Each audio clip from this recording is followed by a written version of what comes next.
Salam sejahtera semuanya kepada para penonton tanya jawab yang berbahagia. Semoga video ini bisa memberikan pengetahuan dan edukasi kepada para penonton, dan jangan lupa untuk like dan subscribe channel ini ya. Ya, selamat malam Saraya Pultlas.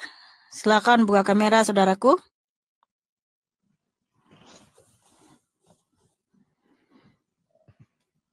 Ya, salam, selamat malam. Ya, silakan buka kamera.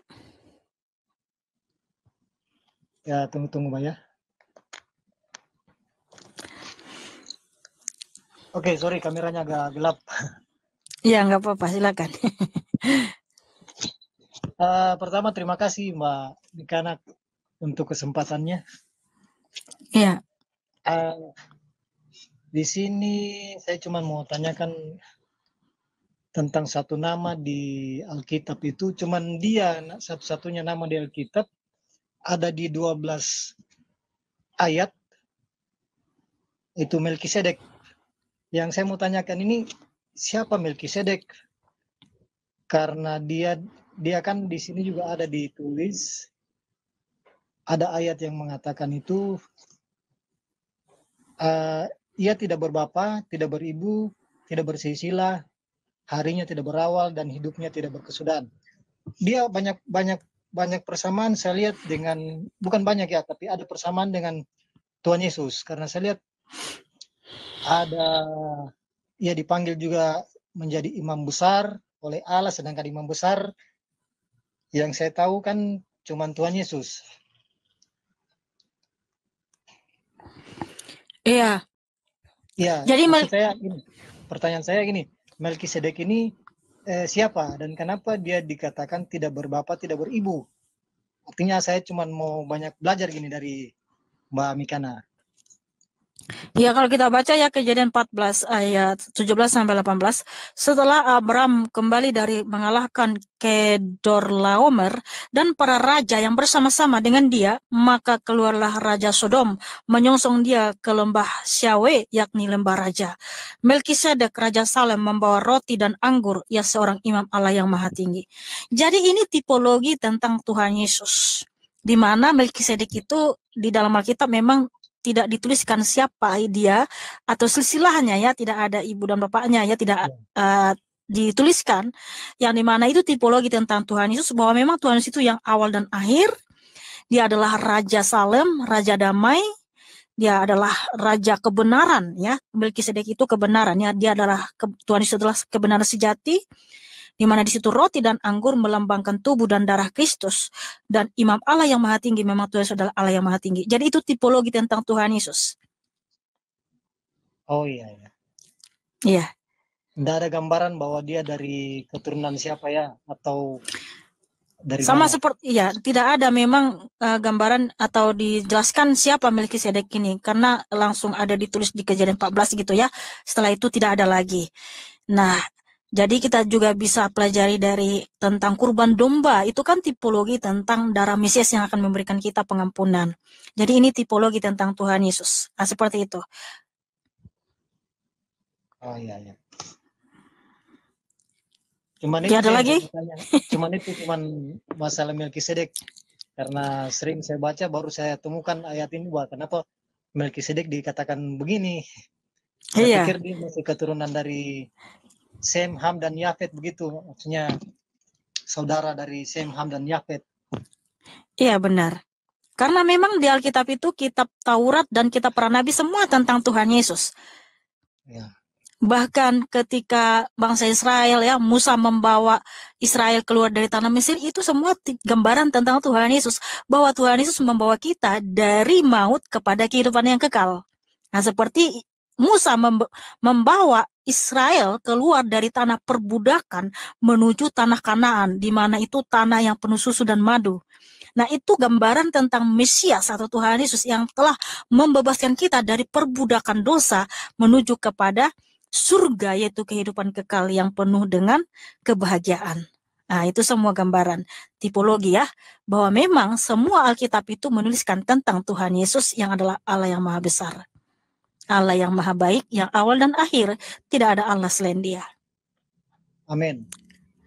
Ya, terima kasih saudaraku. Tetap setia ya mengikut Terima Tuhan kasih. Yesus. Tuhan memberkatimu. Ya, God bless you. God bless you too.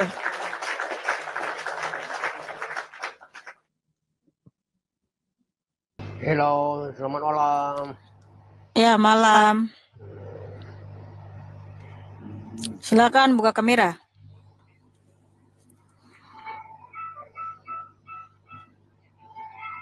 Halo, selamat malam. Ya, malam Bang Muntaha, Pak Muntaha, silakan.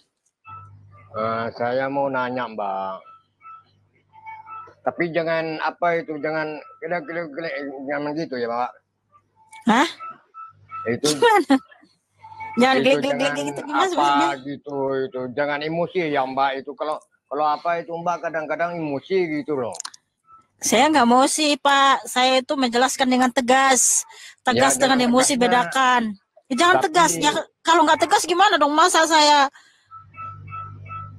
Iya, tapi kadang-kadang biarkan saya tanya, orang asumsi tentang Alkitab saya? nah, tak kadang-kadang tunggu. Mbak nggak boleh tunggu kadang gitu loh. Saya mau nanya, Mbak, itu Yesus itu Tuhan ya, Mbak? Sejak kapan Yesus diangkat Tuhan tuh, Mbak? Nggak ada pakai sejak kapan, Pak. Dia sudah Tuhan dan Allah sejak dalam kekekalan. Dia yang menciptakan langit dan bumi. Tidak ada Allah selain dia.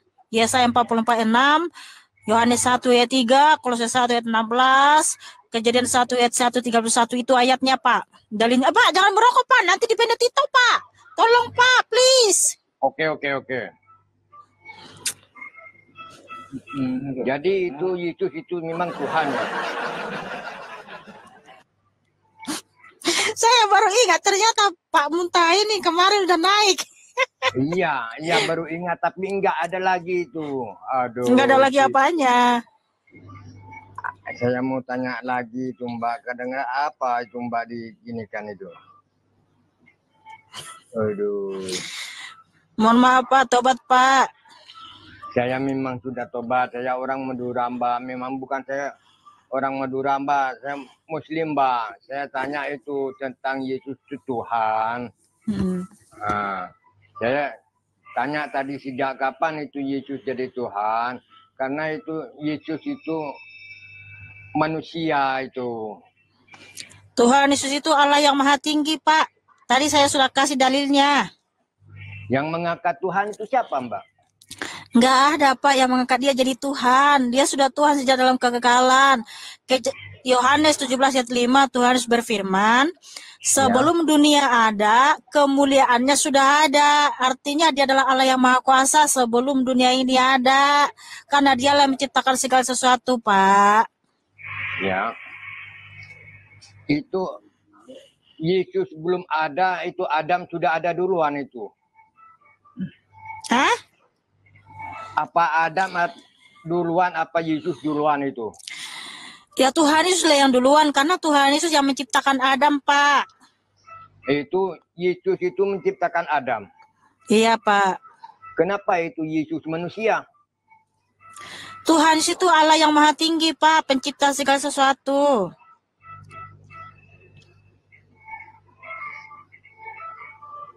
Itu pencipta sesuatu, itu memang Yesus lah. Itu iya, Pak. Memang Yesus lah. Tapi Tuhan Allah itu tak perlu mendengarkan, tak perlu turun ke dunia, tak perlu itu, Mbak. Kenapa Pak, itu Tuhan Yesus turun ke dunia? Iya. Iya, karena gini, Pak, kalau manusia yang pergi ke surga langsung gak akan bisa, Pak, gak akan mampu kita, Pak. Jangankan ke surga, Pak, ke angkasa aja, ya. Manusia bersusah payah ke sana gitu. Untuk ke bulan aja manusia bersusah payah, Pak. Apalagi ke planet yang lain, ya. Enggak akan bisa dengan mudah. Apalagi ke surga, Pak. Enggak akan mampu kita, Pak. Jadi harus yang punya surga itu datang menjemput kita, Pak. Makanya dia datang ke dunia, Pak. Waktu Yesus itu menjemput lah. Iya, menjemput kita umatnya. Makanya dia datang dari surga. Oh. Untuk membawa kita ke surga, Pak. Jadi Iya. harus yang punya surga itu datang menjemput kita, Pak. Itulah karena baiknya Tuhan Yesus sama kita. Kalau setakat kita, kalau kita meninggal itu tak ada yang jemput, siapa jemput itu Allah yang cipta saya itu kan Adam. Kita diutus gini cuma memerintahkan ini kita ikut. Bila kita masuk surga ditimbang dulu amalnya gitunya, dosanya itu ditimbang, baru kalau kebanyakan dosa masuk neraka gitu. Gak perlu siapa mengikuti gitu. Kita ikut perintah saja umat Muhammad itu. Ya Pak, Karena dari mana kita tahu Pak kita akan masuk surga, sedangkan yang punya surga aja nggak datang-datang jemput Pak. Kalau Tuhan Yesus datang jemput kita Pak. Lagi nggak pula ada Pak, itu. kalau dosa ditimbang Pak, mohon maaf, satu dosa saja kita lakukan Pak sudah cukup membuat kita terbakar di neraka dan nggak bisa masuk surga Pak. Ada timbangan Bahwa itu. iya, Ada kalau dosa timbangan itu. ditimbang, bentar dulu Pak. Ada. Nah kalau dosa ditimbang Pak, satu dosa saja kita lakukan, nggak akan bisa masuk surga, Pak. Jadi oleh karena itu, nggak akan mungkin manusia bisa masuk surga karena semua manusia berdosa, Pak. Nah, itu kenapa Nah, itu tetapi Yesus kita ya. bisa masuk surga ketika Tuhan Yesus memberikan darahnya. Kita disucikan melalui darah Kristus, Pak. Jadi kita suci. Suci bisa masuk surga gitu, Pak. Aliran darah saja itu sudah masuk surga. Iya, karena darah Tuhan Yesus itu berkuasa, Pak. Itu Yesus disalibkan, itu yang disalib itu siapa itu? Tuhan Yesus, Pak, disalibkan untuk menolong kita, menyelamatkan kita, Pak. Yesus waktu disalib itu mati ke atau tidak? Mati dan bangkit, Pak, pada hari yang ketiga. Ya, matinya itu dosa atau tidak? Tuhan Yesus menanggung dosa kita, Pak. Dia memberikan dirinya sebagai kita supaya kita selamat, Pak. Yang menyalib itu dosa atau tidak? Oh, dosa dong, Pak. Semua manusia kan berdosa. Jadi Tuhan Yesus itu tersalib oleh karena dosa seluruh umat manusia, Pak. Iya. Yesaya 53 tertulis, Tuhan Yesus tertikam oleh karena pemberontakan kita. Tuhan Yesus disalibkan oleh karena kejahatan kita. Ganjaran yang mendatangkan keselamatan ditimpakan kepadanya. Dan oleh bilur-bilurnya, oleh darahnya, kita disembuhkan, kita hidup kekal, Pak. Jadi kekristenan itu membuatkan dosa itu masuk surga. Kristen itu artinya pengikut Tuhan Yesus, bahwa kita harus berperilaku seperti Kristus, hidup benar, hidup kudus, hidup setia dan taat kepada Tuhan Yesus, Pak. Itulah Kristen. Kenapa itu Yesus itu Tuhan dibunuh? Tuhan Yesus itu disalibkan oleh karena kejahatan manusia, Pak. Oh, Tetapi siapapun yang bertobat dan datang pada Tuhan Yesus, ya Tuhan sudah pernah memerintahkan untuk supaya manusia menyalibkan dia. Tetapi manusia itu kan jahat. Nah, tetapi kalau kita bertobat dan mau mengakui dosa kita kepada Tuhan Yesus, kita diampuni, Pak. Tuhan Yesus berfirman ya di 1 Yohanes 1:9, jika kita mengaku dosa kita, maka Ia setia dan adil, sehingga Tuhan Yesus mengampuni kita dan menyucikan kita dari segala kejahatan kita. Nah, kalau Tuhan Yesus sudah mengampuni kita, menyucikan kita dengan darahnya yang kudus, hiduplah benar dan setia dan jangan lagi melakukan dosa, Pak, di hadapan Tuhan Yesus. Gitu, Pak. Memang ada dalil dah. Ada, Pak. Itu tadi 1 Yohanes 1:9. Nah, makanya Pak, rasul-rasul itu, Rasul Paulus, Rasul Petrus, mereka dulu itu ada berbuat dosa, ya, mereka membunuh, mereka menyangkal Tuhan Yesus, tetapi setelah mereka bertobat, mereka diampuni, mereka itu hidup kudus, hidup benar, dan memberitakan Injil. Mereka taat dan setia kepada Tuhan Yesus. Makanya Rasul Paulus itu, ya, rasul yang sangat hebat, bahkan dia bisa membangkitkan orang mati, menyembuhkan orang sakit. Begitu pula Rasul Petrus, mereka bisa membangkitkan orang mati, Pak, karena mereka hidup benar, hidup kudus di hadapan Tuhan Yesus, dan Tuhan harus memberikan kuasa kepada mereka untuk membangkitkan orang mati. Nah, Rasul Petrus membangkitkan Dorcas yang sudah mati, Rasul Paulus membangkitkan Itikus yang jatuh dari sotoh, ya, ketika dia jatuh dia mati, tapi Tuhan harus Tapi Rasul Paulus membangkitkan karena Tuhan Yesus memberikan kuasa itu kepada mereka. Nah gitu Pak, ya. Saya rasa udah cukup dulu ya Pak. Kalau keislaman saya ya Mbak, kalau ke Iya, keagamaan Pak. kita, kalau keagamaan kita, Allah memerintah Muhammad. Mohon maaf Pak, saya rasa udah cukup dulu ya Pak. Makasih ya Pak, karena di sini edukasi Alkitab, bukan mau membandingkan dengan agama lain. Terima kasih ya Pak, Tuhan Yesus memberkati dan mengasihimu.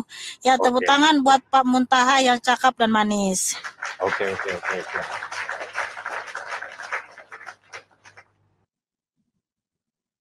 Pada video yang telah kita lihat bersama-sama ini ada pertanyaan-pertanyaan yang ditanyakan tentang sosok yang bernama Melkisedek. Ada juga pertanyaan sejak kapan Yesus itu diangkat menjadi Tuhan. Nah, untuk pertanyaan yang ini Mihana menjelaskan bahwa Yesus adalah Tuhan dan Allah sejak dalam kekekalan. Lalu Mihana juga membacakan dalil-dalilnya di Alkitab. Tapi terus terang bahwa dalil-dalil yang dikatakan oleh Mihana itu tidak ada satupun yang menyebutkan nama Yesus di situ, tapi ya terserah. Pendapat dan penilaian dari para penonton saja tentang hal ini. Lalu ada lagi pertanyaan-pertanyaan yang saya rasa sudah sering ditanyakan, kok bisa Yesus itu dikatakan Tuhan, kan Yesus dilahirkan, kok bisa Yesus itu mati dan lain-lain. Intinya banyak orang yang tidak percaya bahwa Yesus itu Tuhan karena hal itu tadi. Jawabannya lihat ayat di Alkitab. Kejadian pukul 14:17 setelah Abram kembali dari mengalahkan Kedorlaomer dan para raja yang bersama-sama dengan dia, maka keluarlah Raja Sodom menyongsong dia ke lembah Syawe, yakni lembah raja. Kejadian pukul 14:18 Melkisedek, Raja Salem, membawa roti dan anggur, ia seorang imam Allah yang maha tinggi. Yesaya 44:6 Beginilah firman Tuhan, Raja dan penebus Israel, Tuhan semesta alam, akulah yang terdahulu dan akulah yang terkemudian, tidak ada Allah selain daripadaku.